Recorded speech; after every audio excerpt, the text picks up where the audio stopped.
오늘 시편 4편은 지난주 나눴던 시편 3편과 비슷한 점이 이렇게 많이 있습니다. 시편 3편의 경우에는 다윗이 자신의 아들 압살롬도 도망갈 때 지은 시인데요. 오늘 4편의 내용을 보면 2절 보니까 인생들아 어느 때까지 나의 영광을 바꾸어 욕되게 하며 헛된 일을 좋아하고 거짓을 구하려는가. 이 내용을 이렇게 보게 되면 이 4편의 배경에는 다윗을 공격하고 비난했던 사람들이 있었습니다. 이 사람들이 누구인가? 사실 성경에서는 자세히 설명하지 않기 때문에 누구인지 우리가 알지는 못하지만 이 3편의 배경처럼 다윗의 아들인 압살롬과 그의 지지 세력이 다윗을 공격하고 있다고 해도 그 내용이 자연스럽게 연결이 됩니다. 또한 그 3편에서 자고 깨는 것은 함에 붙드심이다 이렇게 고백을 했는데 오늘 8절 말씀을 보니까 내가 편안히 눕고 자기도 하리니 나를 안전히 살게 하시는 이는 오직 여호와이시니이다. 그러니까 다윗이 잠을 잘 수 있는 것은 하나님께서 나를 보호하셨기 때문이다 이렇게 고백을 합니다. 내용이 되게 연결이 되죠. 오늘 이 구절 때문에 오늘 시편 4편을 이제 저녁 기도다.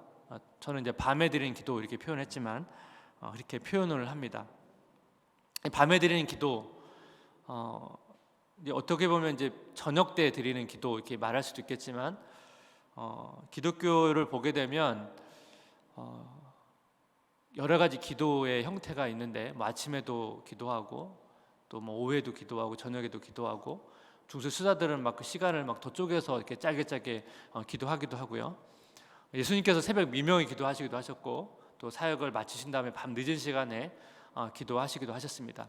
그러니까 어떤 저녁 기도라고 하는 것은 밤에 드리는 기도라는 어떤 시간을 의미하기도 하고 또 다른 측면에서는 이 밤이라고 하는 것이 기독교에서 어떤 고통의 시간, 슬픔의 시간을 의미하기 때문에 그런 의미에서 꼭 저녁 시간만 의미하는 게 아니고 어떤 고통과 슬픔의 시간을 의미합니다. 오늘 다윗도 마찬가지죠. 다윗도 이 고통의 순간 가운데 이 기도를 드리고 있습니다. 오늘 이제 기도의 내용을 자세히 보시면 이 다윗의 안에 있는 약간의 딜레마가 있습니다. 그 뭐냐면 첫 번째는 다윗은 하나님께서 자기를 회복시키실 것에 대한 확신이 있었습니다. 3절 말씀을 보니까 여호와께서 자기를 위하여 경건한 자를 택하신 줄 너희가 알지어다. 내가 그를 부를 때 여호와께서 들으시리로다. 그러니까 다윗은 하나님께서 자기의 기도를 듣고 있다, 들으신다. 듣는다는 건 당연히 다윗의 기도에 반응하실 것에 대해서 믿고 있었습니다. 3편에서도 하나님께서 자기의 머리를 드실 것이다, 자신의 명예와 지위를 회복시켜 주실 것이다, 이런 확신이 있었습니다. 근데 다윗 안에 마음이 힘든 건 뭐냐면 이 고통과 이 슬픔의 끝이 보이지 않는다는 것입니다. 2절 말씀을 보니까 인생들아 어느 때까지 나의 영광을 바꾸어 욕되게 하며 헛된 일을 좋아하고 거짓을 구하려는가. 이 표현은 인생들 했으니까 사람들, 그러니까 어떻게 보면 다윗을 공격하는 사람들 향해서 너희가 어느 때까지 나를 괴롭히려고 하느냐 이런 표현이지만 이 말을 이제 뒤집어 보면 하나님을 향해서는 하나님 어느 때까지입니까? 제가 어느 때까지 견뎌야 됩니까? 어느 때 저를 구원하시려고 하십니까? 이렇게 볼 수도 있는 것입니다. 이 어느 때까지라는 표현은 성경에 종종 등장하는 표현입니다. 되게 힘든 어떻게 보면 하나님의 관계 속에 되게 힘든 상황이죠. 한계가 왔습니다. 견디고 견뎠지만 되게 견디기 힘든 상황입니다.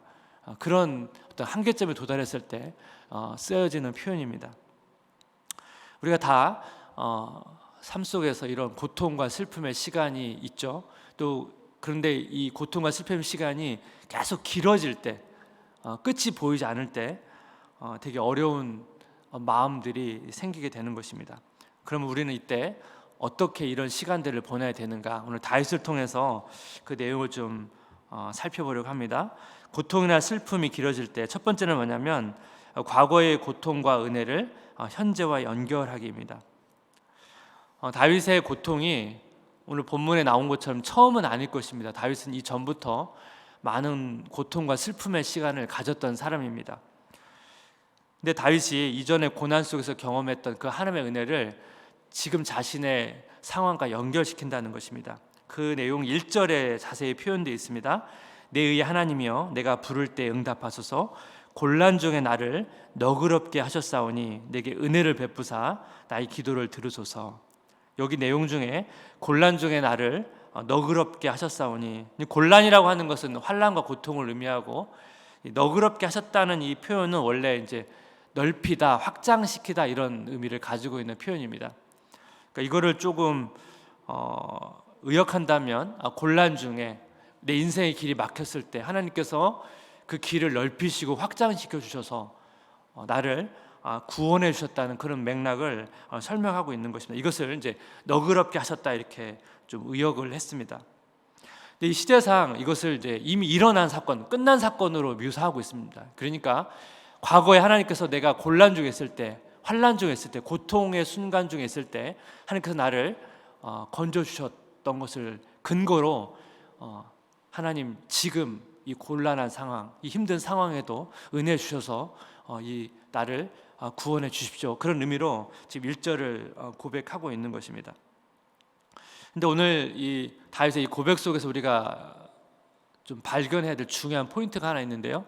그건 뭐냐면 다윗이 이 고통과 슬픔 시간이 되게 길어질 때, 되게 힘들 때 다윗이 이 고통과 이 슬픔을 자신의 삶의 일부분으로 받아들였다는 것입니다. 이게 되게 중요합니다. 고통과 슬픔을 자신의 삶의 일부로 받아들이는 것, 이게 되게 중요합니다. T.C. 해리슨 워렌이라고 하는 작가가 있는데요. 이분이 사제인데 성공회. 이분이 이제 아버지를 이제 잃고 한 달 후에 이제 유산을 하고 또 이제 과다 출혈로 이제 생사를 오가는 경험을 하게 됩니다. 이러면서 이제 여러 가지 고통과 슬픔의 시간을 갖고 이 과정에서 이제 기도를 합니다. 이분이 쓴 책이 이제 밤에 드리는 기도거든요. 제가 이 제목을 그대로 갖고 왔는데 그분이 이제 어떻게 이 슬픔과 고통이 자기 삶의 일부인지를 이렇게 담담히 쓴 표현이 있는데 이 내용을 잠시 읽어드리겠습니다. 나는 더 이상 슬픔을 단순히 비극에 대한 반응으로만 정의하지 않는다. 슬픔은 어디에나 있다. 우리 모두는 매일 이런저런 방식으로 슬픔 속을 걷는다. 우리는 고통과 상실을 소소한 실망과 괴로운 기억을 품고 살아간다. 나는 모든 것이 가장 행복할 때조차 슬픔의 통증을 맛본다. 슬픔은 노쇠한 반려견처럼 모든 방의 모서리에 조용히 들어누운 채 언제나 거기 있다. 그러니까 우리 일상의 한 부분에 고통과 슬픔이 있다는 것을 이렇게 표현했는데 아마 제가 최근에 이렇게 읽었던 글 중에서 가장 잘 표현한 내용이 아닐까 생각합니다. 특히 저 이 문장이요. 우리 고통과 상실을 소소한 실망과 괴로운 기억을 품고 살아간다. 나는 모든 것이 가장 행복할 때조차 슬픔의 통증을 맛본다.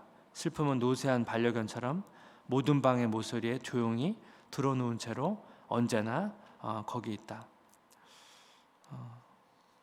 우리 삶 가운데 이렇게 슬픔이 존재한다는 것, 이것은 우리가 다양한 삶의 속에서 많이 경험하는 것 같습니다. 우리가 자녀를 키울 때도 그렇죠.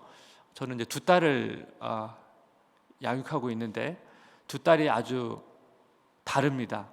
다른데 어떤 경우에는 첫째 딸이 기쁨을 주고 둘째 딸이 마음에 슬픔을 주고, 어떨 때는 반대가 되기도 하고, 어떨 때는 두 자녀로 인해서 마음이 기쁘고, 어떨 때는 두 자녀가 동시에 마음에 또 힘듦을 줄 때도 있습니다. 이것이 우리의 일상에서 다양하게 이렇게 뒤섞여서 제 마음에 찾아오죠. 뭐 자녀 양육만 그렇습니까? 여러 가지 회사 일로, 또 관계의 문제로, 또 개인적인 미래에 대한 생각들로 이런 고통과 슬픔들이 우리 일상 가운데 찾아오는 것입니다. 이렇게 고통과 슬픔이 찾아오고 이것이 계속될 때 우리가 하나님께서 베푸신 은혜를 떠올리면서 기도해야 됩니다. 왜 다윗은 이전에 가졌던 고통과 그 은혜의 순간들을 떠올리면서 기도할까요? 제가 이제 경험한 바로는 고통이나 슬픔이 길어질 때 사실 우리가 기도가 잘 안 됩니다. 기도가 잘 안 될 때 다시 기도할 수 있는 마음을 이렇게 끌어올려야 되잖아요. 그래서 하나님께서 나에게 은혜를 베푸셨을 때 그때를 이렇게 떠올리는 거죠. 그리고 그 은혜를 이렇게 생각하면 다시 우리 마음이 이렇게 다시 따뜻해지고 예열이 되는 거죠. 그러면서 다시 기도가 이렇게 열릴 때가 있습니다. 그래서 다윗이 이전에 고통 가운데 은혜 주셨던 것을 떠올리면서 기도한 것이 아닐까 그런 생각이 듭니다.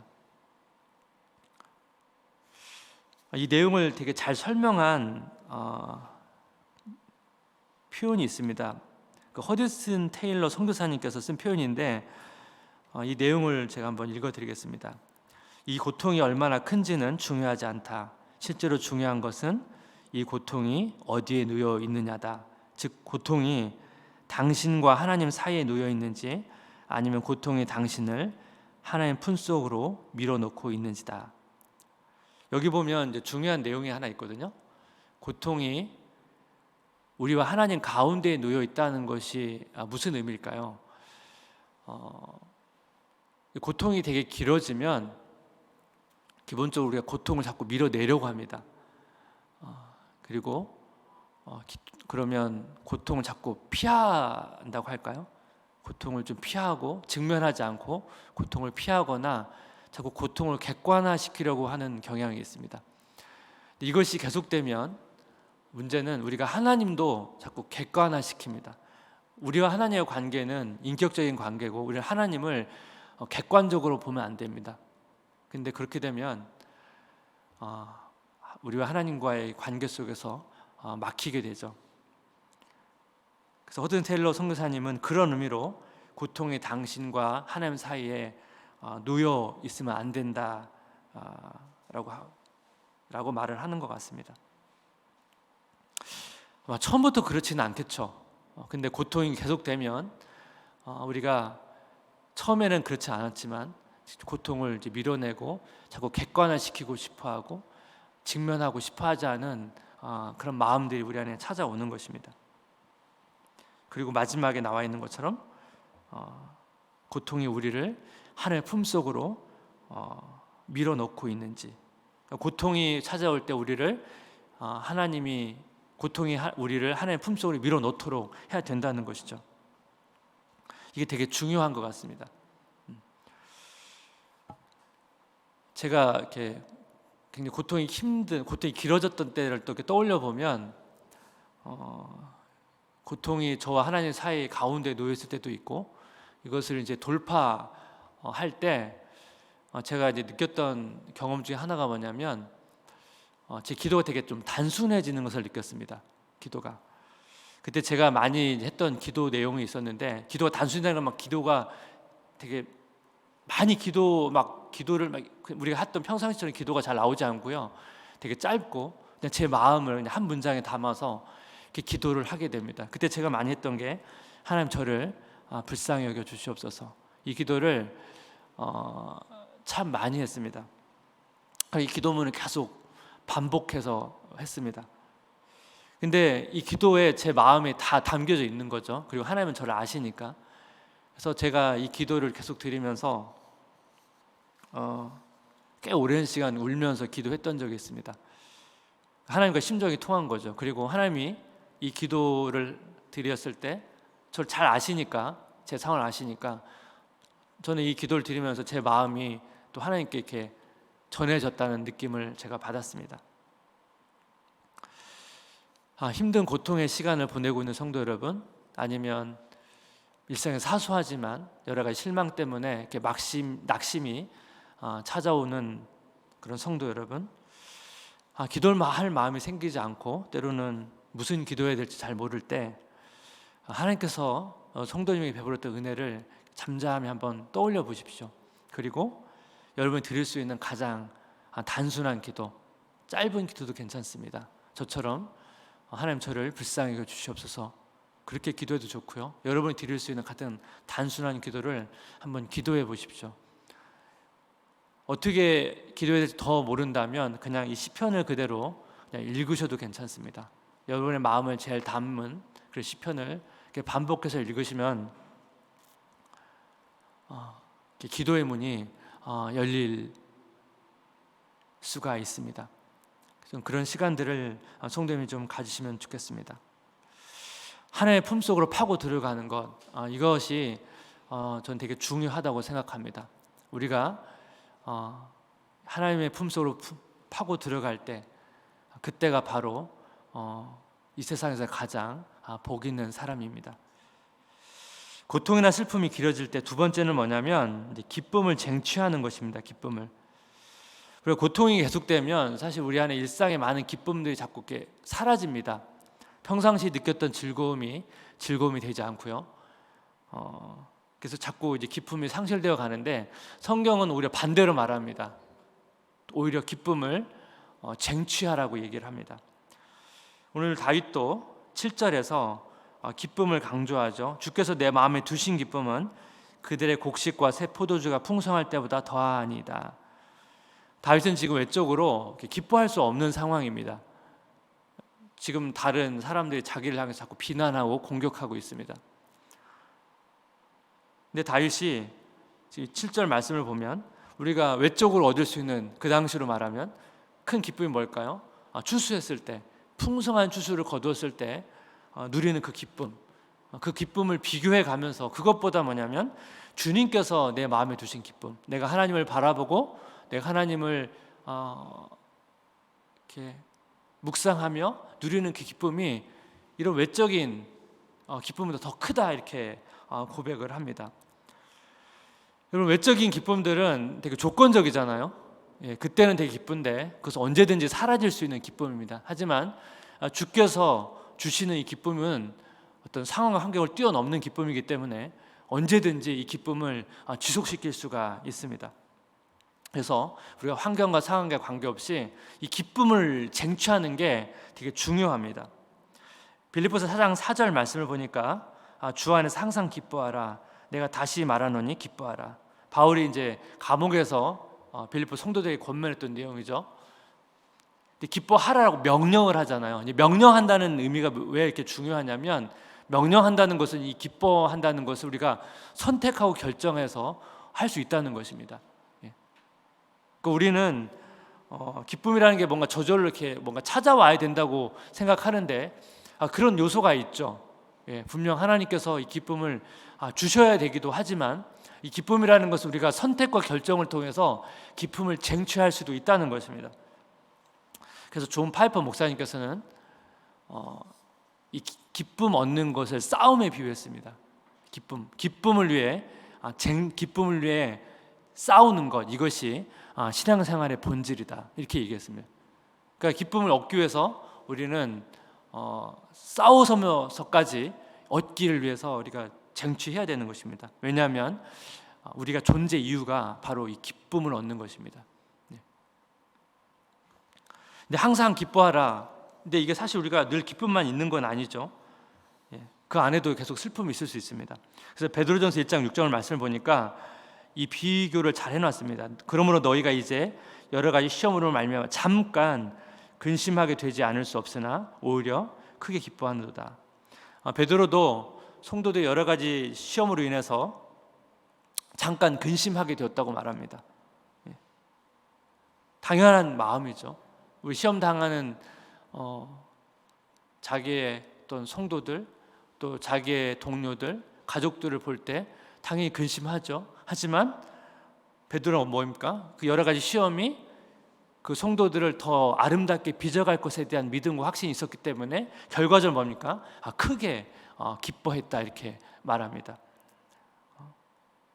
그러니까 이 내용은, 이 기쁨이라는 것이 훈련을 통해서 지금 획득되고 있는 것을 이야기하고 있는 것입니다. 원래 근심하는 것이 당연한 것인데 그 근심을 잠깐 하고 더 크게 기뻐할 수 있는 것은 이것을 훈련을 통해서 획득된 것입니다. 기쁨을 쟁취하는 것을 이제 가장 잘 보여주긴 한 인물이 있는데 이 마이크 메이슨이라는 분입니다. 이제 분당 우리에서 이찬수 목사께서 이분을 이제 설교할 때 인용하셨었는데요. 이 사람이 이제 정서적으로 좀 어두움이 있고요. 또 우울 기질이 되게 심하고 또 알코올 중독도 있었던 사람입니다. 그러니까 사실 기쁨과는 이렇게 거리가 먼 사람이고 일상에서 거의 기쁨이 없이 이렇게 우울하게 지내는 사람인데 이 사람이 결단을 하고 이제 90일 동안 기뻐하기로 결정을 하고 90일 동안 이제 프로젝트를 합니다. 그래서 90일 동안 이제 의지를 들여서 막 기쁨을 이제 추구하는 과정에서 이분이 이제 경험했던 것들을 기록해 놨거든요. 거기에 이제 막 되게 주옥 같은 문장이 되게 많은데 오늘과 좀 연관된 내용을 하나 제가 읽어드리겠습니다. 기쁨을 선택하되 모든 상황 속에서 계속 선택해야 된다. 그러면 점차 기쁨이 습관이 되고 하나의 실체로 자립한다. 삶의 변화는 어떤 거창한 체험에서 오는 게 아니고 작고 어렵고 매일의 선택들을 통해서 온다. 그러니까 이 90일 동안 하면서 이분이 기쁨이 처음엔 잘 안 됐겠죠. 어려웠지만 계속 하면서 습관이 되고 그러면서 이 자기 안에 이 기쁨이 마치 호흡처럼 이렇게 찾아온다는 것을 경험한 거죠. 거의 기쁨 없이 지냈던 삶에서 매일매일 그 자신의 기쁨을 찾아가는 이 경험들을 하고 나서 이분의 글이 많은 분들에게 엄청난 영향을 미쳤거든요.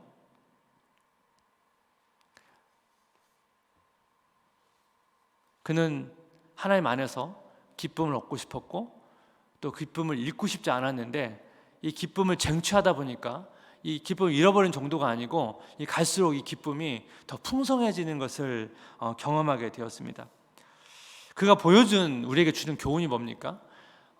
이 기쁨이라는 것이 기쁨을 쟁취하는 것이 어떤 기질이나 어떤 경험이나 그런 환경과 상관없이 쟁취할 수 있다는 것입니다. 이것이 그분이 우리에게 보여준 가장 중요한 교훈입니다. 그러니까 우리가 충분히 기쁨을 누릴 수 있는데 우리가 그것을 누리려고 쟁취하지 않고 싸우지 않고 또 그걸 추구하지 않기 때문에 우리 삶 가운데 우리가 기쁨을 많이 누리지 못한다는 것이 이분의 메시지가 주는 교훈입니다. 사랑하는 성도 여러분, 하나님 안에서 가장 기뻐할 수 있는 사람, 그 사람이 이 세상에서 가장 복 있는 사람입니다. 말씀을 좀 마무리하려고 합니다. 고통이나 슬픔이 계속될 때 여러분 하나님의 은혜를 떠올려 보십시오. 그리고 여러분 하나님의 품으로 달려가십시오.